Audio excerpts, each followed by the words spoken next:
नमस्कार दोस्तों, स्वागत है आपका A to Z स्टोरीज अद्भुत ऑफिशियल पर।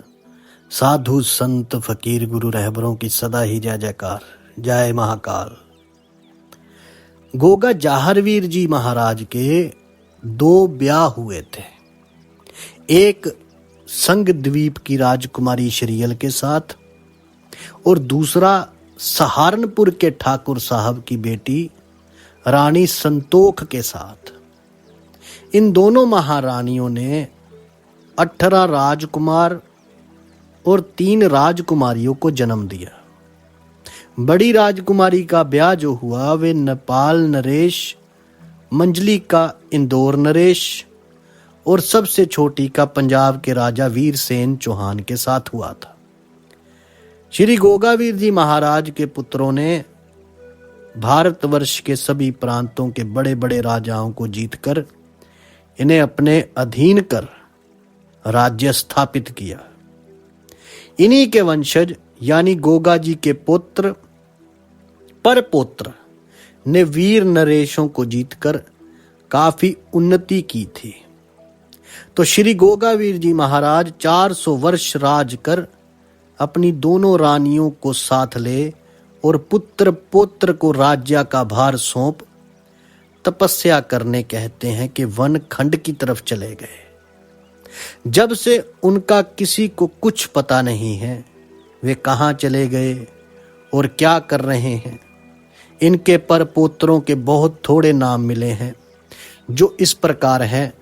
मुल्तान के स्वामी महाराजा अजयपाल, लोहकोट के मालिक सपाद लक्ष्य, मारुस्थली गोगागढ़ के गोगा वापा, उज्जैन के मालवराव साभेर और अजमेर के गजदार नरेश, गुजरात के चामुंडे राय, अमेर के दुर्लभ राय, सिद्धपुर के मूलदेव और ये उपरोक्त सभी नरेश गोगा जी के परपोत्र और उनके वंशज थे, जो आपसी बैर भाव व आपाधापी के कारण वीर धीर होते हुए बिखरे हुए थे।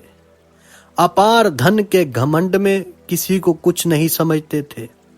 वे काम, कामनी और शराब के नशे में मस्त रहकर धीरे धीरे अपने नाश की ओर बढ़ रहे थे।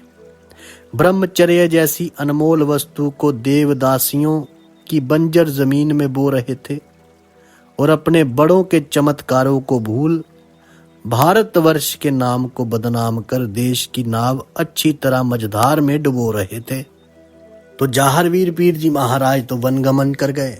400 साल तक कहते हैं कि उनका राज चला, जो गोगा महापुराण में लिखा है। और उनके पुत्र परपुत्र जो हैं वो बिखर गए शराब, कामनी और बैर विरोध में, अपने बड़ों का चमत्कारों को भूल गए, जिसकी वजह से उनका सर्वनाश भी हुआ। उनकी वजह से ही सारा उलट पुलट हुआ। अब यहाँ पर उनके वनगमन की आपको सारी हमने वार्तालाप साझी की। आगे बात गोगा जाहरवीर जी किन धार्मिक सिद्धांतों पर चलकर उन्होंने गोगावीर की कीर्ति पाई उसकी बात करेंगे, और किस प्रकार उनके पोत्र परपोत्र जो थे उन्होंने स्वयं ही अपने आप को अपना विनाश किया। तो ये हम बात करते हैं आगे कि प्यारे बंधुओं, जिन धार्मिक सिद्धांतों पर चलकर गोगावीर जी महाराज ने कीर्ति पाई, वे सदा धरती माता, गौ माता, जननी माता के साथ साथ अपनी जनता के भी सेवक बनकर रहे। उन्होंने अपनी जनता को सदा ही पुत्र तुल्य समझा। वैसे ही जनता ने भी उन्हें अपने पिता क्या अपना भगवान समझकर उन्हें पूजा। परंतु उनके पुत्र और परपोत्र के समय में सब उल्टा पुल्टा हो गया। यानी उनके करे धरे पर आपस में लड़ लड़कर गोगावीर जी की सारी कीर्ति अलोप कर दी। रात दिन कामन कंचन शराब के मतवाले बन अपनी नाव मझधार में डुबोने लगे। कभी किसी के साथ मार दाड़ करके बहन को ले भागे तो किसी की भांजी को, कभी किसी की बेटी हर ली तो कभी किसी की पोती को। आप दुल्हा बन बैठे। धन की तो इन राजाओं पर कमी थी ही नहीं। लूटपाट मार धाड़ का बाजार गर्म था। मंदिरों में जो सुंदर देवदासियां होती थी उनसे भी गोगावीर के वंशज राजा व्यभिचार करने में जरा भी लोक लाज और धर्म कर्म का भय नहीं करते थे।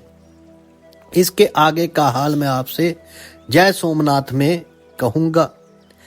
देखिए, ब्रह्मचर्य जीवन का नाम जैसे सारी जनता ही भूल बैठी थी उस समय। गोगावीर जी महाराज का सेवा भाव, प्रेम प्यार, भाईचारा, गौ माता, धरती माता, जनता सेवा का भाव अहंकार के कारण कतई नहीं रहा। गोगावीर जी महाराज व गुरु गोरखनाथ जी महाराज की शिक्षाएं किस्से कहानियां बनकर रह गई। अब इन महापुरुषों के कुछ दृष्टांत भरे उपदेश आपसे साझा करेंगे। आशा है छोटे बड़े सभी भाई बहन सुनकर लाभ उठाएंगे। एक सांप के मुख में बैठा मेंढक आम जंतुओं का भक्षण करता है। उसे सांप निगलने को तैयार है, परंतु वे ये सोचने को तैयार नहीं कि मैं तो खुद काल का ग्रास हो रहा हूं, फिर मैं अन्य प्राणियों को क्यों हनन करूं। इसी तरह मनुष्य की भली प्रकार समझता है कि रात दिन बीतने पर यह काल विकराल रूप धरकर सूर्य के समान ही मुझे निगलने को दौड़ा चला आ रहा है और मुझे इसका ग्रास अवश्य ही बनना पड़ेगा। तब भले आदमी तू अपने किस मौज मजे में मस्त होकर गरीब दुखियारों का खून पीता है। तू अपने भाइयों मित्रों व उनकी विषता से छुटकारा दिलाने का बहाना बना वकीली या डॉक्टरी विद्या की कला से क्यों धोखा देकर बेचारे गरीबों का गला घोटता है और प्रपंच के साथ मीठा बोल बोल कर ठगी द्वारा अपने लिए बंगले व कोठियां बनवाता है और उन भोले भाले आदमियों के बाल बच्चों के मुख का ग्रास छीनकर उन्हें कंगाल भिखारी और दाने दाने का मोहताज बना देता है। लेकिन क्रूर काल तुझ पर भी दांत पीस कर रहा है। तेरी कोठी बंगले यहीं धरे रह जाएंगे और तेरे काले कारनामे तेरे संग जाएंगे, जो तुझे अनेक तरह के कष्ट देंगे। जन्मजात रोगी, लूले लंगड़े, कोड़ी जो पैदा होते हैं, ये सब उपरोक्त पापी ही तो मरकर पैदा होते हैं और आगे पाप का 20 गुना दंड भोग कर फिर मर जाते हैं और मरकर ऊंट बैल गधे कुत्ता बनकर सदा दुख झेलते हैं। तो प्यारे बंधुओं, आप गृहस्थाश्रम सुख भोगने या अपने मान गुमान के बड़प्पन को कायम रखने के लिए और यश कीर्ति सुनने के लिए स्थिति अच्छी होते हुए भी अनेक कष्ट उठाकर परिश्रम द्वारा अधिक से अधिक धन कमाकर इकट्ठा करते हो। धन की लालसा के कारण सर्दी गर्मी वर्षा की गुलामी रात दिन किया करते हो। ये सब दुख तुम्हें विवश होकर लोभ के कारण सहने ही पड़ते हैं। ये तुम्हारे लोभ के सारे कार्य तेरी अशांति को शांति में कदापि नहीं बदल सकते हैं। ये सब तुम्हारा रत्ती भर भी हित नहीं कर सकते। इसके अलावा अगर तुम मैत्री संबंधी करुणा, दया, मध्यवस्था और प्रमोद इन चारों भावनाओं के द्वारा कष्ट सहने का ताप करते हो तो इस तप के प्रभाव से तुम्हारे अनेकों जन्म के पाप नष्ट हो जाते हैं और तुम परम शांत ध्रुव पद के आनंद को प्राप्त कर सकते हो।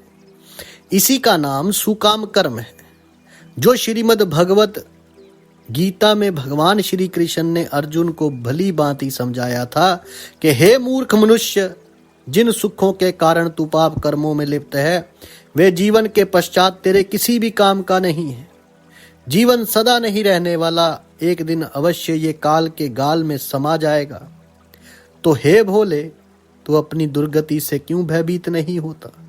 क्यों तू व्यर्थ ही पापी बनकर अनाचार अत्याचार करता है? शुभ कर्म ही तेरे साथ जाकर तुझे सुख पहुंचाएंगे और पाप कार्य कितने ही जन्म जन्मांतरों तक दुख जो है वे तुम्हें पहुंचाते रहेंगे। पाप द्वारा जिन्हें इकट्ठा कर तू अपना मानता है, ये कोठी बंगले बाग बगीचे तेरे मरते ही बेगाने हो जाएंगे। फिर तेरे पश्चाताप के लिए कुछ भी ना होगा। इसे और स्पष्ट करने के लिए मैं अगली वीडियो में आपसे एक साहूकार की कहानी कहूँगा। जोगी गोगा जी के साधु, उनको मानने वाले सबको सुनाया करते थे, लेकिन अगली वीडियो में। तब तक के लिए आप सबका धन्यवाद। उस वीडियो का टाइटल होगा गोगा महापुराण साहूकार की कहानी।